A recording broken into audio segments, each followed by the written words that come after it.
Do you want to talk about one of the lighthouses we went on a date before we got married? Sure. Which one do you want to talk about? You know, the one that we eventually investigated.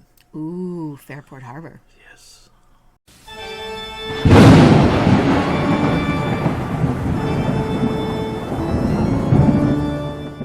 Hello there, parapeeps, and welcome to another episode of Our Haunted Travels. I'm your host, Sean Donnelly. I'm your co-host, Marianne Donnelly. In this video, we are going to tell you about the old Fairport Harbor Lighthouse. All right. That we personally investigated. We did. Yes, good times. Didn't we do the investigation live when we did this? But that was Dark Shadow Ghost Tours. That was on that channel. Yeah. We did. Didn't work out too good because the cell service wasn't that great up there. But hey, we gave it the good old college try. Yeah, we did. All right, but before we get into that, if you're into the paranormal, history, forensic, and travel type videos, don't forget to hit the subscribe button and ding that little bell so you'll hear from us next time we post a new video. Please hit the subscribe button. It's free. It won't cost you anything. Why not? Okay. If you don't like the videos, just don't watch them. All right, old Fairport Harbor Lighthouse. I really do like this location. This is Panic D number. Oh, you can't see the number. 1308. There we go. 1308. It's located at 129 2nd Street in Fairport Harbor, Ohio. Is it open to the public? I do believe it is still. It's a museum. It is. We went before we got married on a day trip. We did. We went on a little date. Yep. We went up there and we heard an interesting story that we will talk about here in a minute. Yes.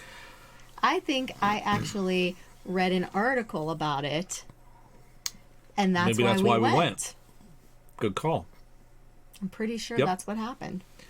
All right, so for the history of the lighthouse, why don't you watch this video, and we'll be right back.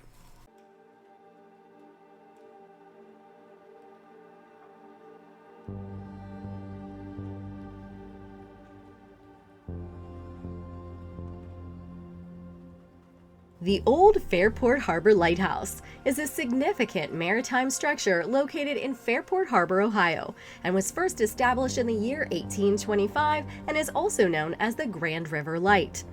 This lighthouse was constructed primarily to aid navigation in the vast waters of Lake Erie, which was vital for the rapidly growing shipping industry taking shape in the region. The decision to build the lighthouse stemmed from a comprehensive survey conducted by the U.S. Army Corps of Engineers, which indicated that it was needed as a reliable navigational aid to ensure the safety of vessels traversing the often treacherous waters of the lake. The establishment of the lighthouse marked a pivotal moment in the local economy, facilitating trade and transportation, and contributing significantly to the development of Fairport Harbor as a bustling port town. In 1825, a request for bids for a lighthouse and keeper's dwelling was posted. This proposal was signed by A. Walworth, specifically telling the materials to be used, the depth of the foundation, the height, the diameter of the soapstone deck, and even the size, number, and shape of windows. His specifications for the keeper's house were just as exact. The keeper's house would be a two-story structure measuring 34 by 20 feet with 3 windows in each room and a 12 by 14 attached kitchen and a cellar under the whole house. Hiram Wood and builder Jonathan Goldsmith contracted to build the dwelling and lighthouse for $2,900. Even with the specificity of the proposal, there was a miscommunication about the cellar, which Goldsmith had not included in his original estimate. Walworth eventually agreed to add an additional $174.30 to build the cellar. In the fall of 1825, the 55-foot-tall lighthouse and dwelling were completed and fixed with a white light fueled by whale oil. Unfortunately, only a few years after its construction, Fairport Harbor Lighthouse began to show signs of wear and tear. After 10 years, the foundation had settled so much that it required a complete replacement. Then, in 1841, when the position became available, Jonathan Goldsmith, who had built the original lighthouse and keeper's quarters, would apply to be the keeper of the lighthouse. The appointment was, however, given back to Samuel Butler, who was the original lighthouse keeper. Within 30 years of its construction, the lighthouse had gotten into such disrepair that it had to be encircled with wire hoops to keep it from toppling over. During the time of the Civil War, the old Fairport Harbor Lighthouse was said to have become a final stop on the Underground Railroad, acting as a beacon of freedom to escaped slaves and a hiding spot. Anti-slavery captains, seamen, townsfolk, and the lighthouse keeper all colluded to hide runaway slaves and smuggle them aboard ships bound for Canada. The slaves were frequently hidden in the lighthouse as slave masters were canvassing the streets below, inquiring of their whereabouts. On March 3rd of 1869, $30,000 was appropriated for a new tower and keeper's dwelling. On December 10th of 1869, the operation of a light for a temporary tower enabled the demolition of the old tower for reconstruction. Not wanting to repeat the original builder's mistake, the new contractors hired engineers to determine the best possible foundation. This resulted in piles being driven into the ground and their heads capped with a foot-thick concrete slab. On top of what were placed 2 courses of 12-inch timbers, followed by a limestone foundation that extended from 10 feet below the ground to 4 feet above the ground level. Courses of Berea sandstone were then set for the tower. 29 before there was a short halt in construction from July of 1870 to March of 1871. Eventually completed, the 68-foot tower's walls had an outside diameter of 19 feet 9 inches at the base and 13 feet 4 inches at the lantern room, while the brick-lined interior of the tower had a constant diameter of 8 feet for the spiral stairway. A third-order Fresnel lens manufactured by Henry Lepaute and used in the original lighthouse was transferred to the new tower. The red brick, 1.5-story keeper's house, was originally connected to the tower by an 18-foot-long covered passage. The original lighthouse, a modest wooden structure designed to serve its practical purpose without any elaborate adornments, had now been replaced by a more durable stone tower. A fixed white light was shown from the new lighthouse for the first time on August 11th of 1871. Minor improvements were made to Fairport Harbor Lighthouse during its lifetime, including the 1892 addition of running water to the keeper's dwelling and a handrail to the tower. As the 20th century dawned, the old Fairport Harbor Lighthouse underwent several significant upgrades aimed at improving its functionality and ensuring its relevance in an era marked by increasing maritime traffic. One of the most notable changes was the conversion of the light source from oil to electricity, which not only modernized the lighthouse but also enhanced its reliability and ease of use. Additionally, the original Fresnel lens was replaced with a more contemporary lighting system that provided an even brighter and more efficient light. To better serve the changing harbor, Congress appropriated $42,000 on June 12th of 1917 for a new combination light and fog station to be constructed on the West Breakwater Pierhead, which became operational on June 9th of 1925, and replaced the light that had been shining on the hill overlooking the harbor for 100 years. The old Fairport Harbor Lighthouse officially had become decommissioned. Part of the funds appropriated for Fairport Harbor Breakwater Lighthouse was to pay for the demolition of the stone lighthouse, but citizens of Fairport rallied to save their old lighthouse. The barrage of appeals was successful and consent was given to leave the now obsolete lighthouse standing. In the years that followed, it fell into a state of disrepair.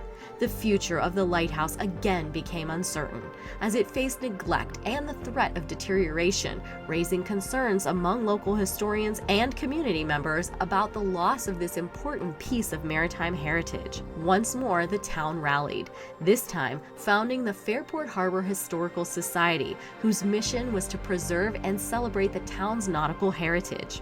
The society sought and received permission from the government to turn the lighthouse and keeper's dwelling into a maritime marine museum. Donations from retired sailors of old logbooks, sextants, photographs, pieces of historical vessels, compasses, and steering wheels were all donated for the museum, which became the country's first lighthouse marine museum when it opened in 1945. The museum continues to house a number of artifacts pertaining to life on the Great Lakes and other maritime exhibits, and the former pilot house from the Great Lakes carrier Frontenac has been added and attached to the museum. Their hard work and dedication has paid off, as the lighthouse eventually was designated as a historic site, ensuring its protection and preservation for future generations. We now enter the era of the ghost cat. The story goes that Captain Joseph Babcock was once the head keeper of the Fairport Harbor Lighthouse. His family resided on the second floor quarters of the present museum. His wife was bedridden, so the captain gave her numerous cats to keep her company. Later, a curator of the facility, Pam Brent, lived upstairs in what had been Babcock's living quarters. She reported seeing the ghost of a gray cat. She said it would skitter across the floor near the kitchen, like it was playing. I would catch glimpses of it from time to time. Then one evening, I felt its presence when it jumped on the bed. I felt its weight pressing on me.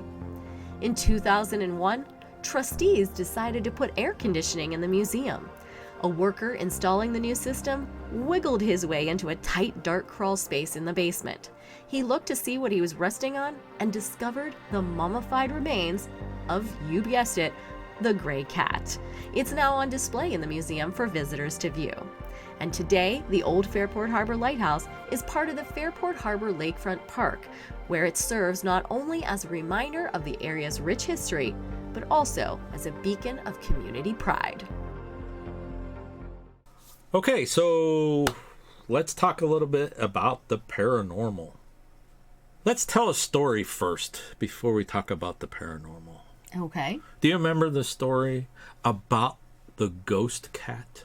Yes, I do. You do? I do. And what was it that you found or read an article about when we went on that first trip? So I remember reading an article that they had been doing some restorations. Renovations. They were revamping the museum to put in air conditioning. And they ended up finding a mummified cat. Yes. Which is one of the paranormal claims, is that people, there's other places that have this too. Mm-hmm. People have seen this cat, a gray cat, gray ghost cat, and when they go to approach it, it disappears. They've seen it in the house, In the lighthouse. seen it upstairs in the lighthouse. So the story about the cat goes, the lighthouse keeper's wife was sick and she was bedridden, and he brought home this cat for her to kind of, stay with her while he was tending to things and all that stuff. And then eventually the cat, unfortunately, got away. They thought the cat ran away. Well, got stuck in the... probably was chasing a mouse Could have been. and got stuck. Yes. And then eventually it was found. Yeah, it was eventually found. So the reports is a gray ghost cat that's seen in the place. So what's some of the other paranormal stuff? Investigators have captured responses from the lighthouse keeper In the keeper's house, which that could have been us. Investigators have captured responses of the lighthouse keepers in the tower. Apparition of a gray cat has been seen on many occasions. An apparition of a small boy has been seen at the base of the tower. Mm-hmm. And I'm surprised that there aren't any paranormal claims that are associated with the boat part of the building. Yeah. So, if you notice in the picture, I think it's They're not saying the Frendac. picture. Here, we'll go back. Do you want to see the picture? Yeah. There we go. Okay. I think it's called the Frendac, if I'm not mistaken. Frontenac.